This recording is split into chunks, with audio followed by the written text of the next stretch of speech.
Basi bwana, assalamu alaikum, tumsifu Yesu Kristo. Bwana Yesu asifiwe.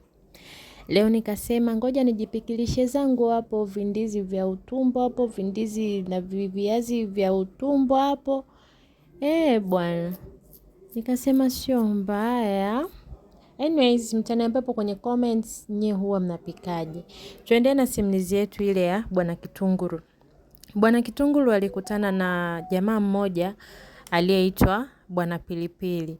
Kitunguru alimuomba hifadhi ya siku moja. Bwana Pilipili alimkubalia, lakini akamwambia kwamba itabidi alipie. Ndani ya hiyo siku moja basi itabidi alipie. Kitunguru alikubali, lakini moyoni mwake alijua kabisa kwamba hatolipa kulingana na hulka yake.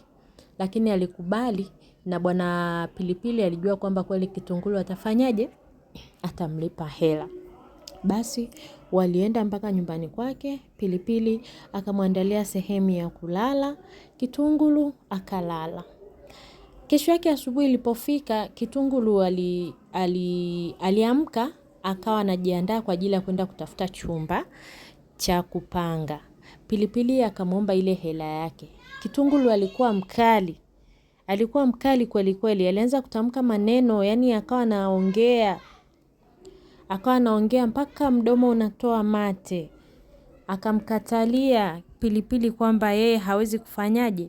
Hawezi kulipa hela kwa sababu hakuwa na hela, afu alikuwa na shida, na ilikuwa ni kitendo tu cha kawaida cha yeye kumsaidia. Kwa nini amdai hela? Na ile usiku alimkubalia kwamba atampa hela kwa sababu alijua asingekubali basi asingepata hifadhi. Basi Pilipili alimwambia haina shida. Ye kama hataki kuilipa hiyo hela basi asilipe, lakini ipo siku isiyokuwa na jina atakuja kulipia hiyo hela kwa namna yoyote ile.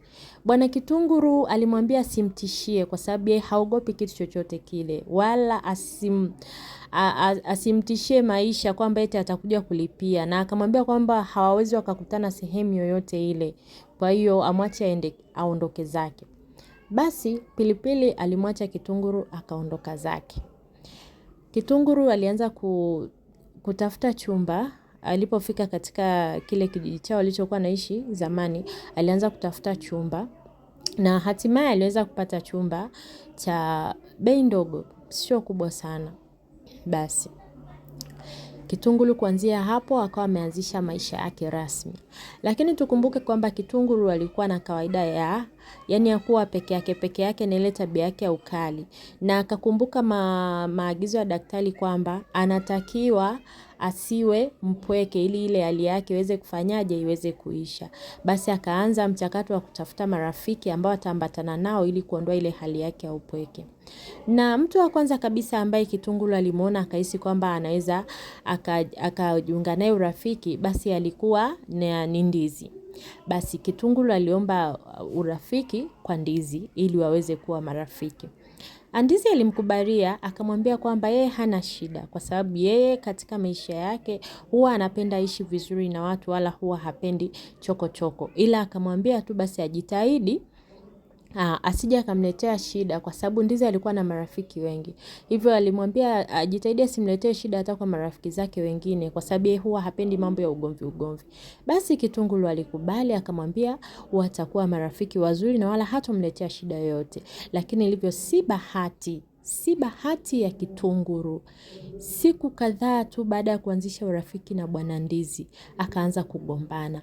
Na mtu wa kwanza kabisa ambaye alianza kugombana na Bwana Kitunguru, ambaye alikuwa ni rafiki mzuri sana wa Bwana Ndizi, basi alikuwa ni mboga. Alikuwa ni mboga za majani ambayo ni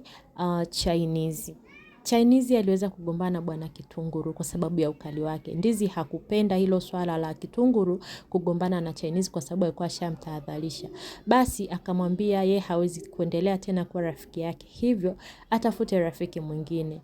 Basi kufikia hapo Kitunguru akawa hana rafiki mwingine tena. Kwa hiyo akaanza kazi ya kutafuta rafiki mwingine. Je, Kitunguru atampata rafiki gani? Ndugu mpenzi msikilizaji, unavyosikiliza simulizi hii,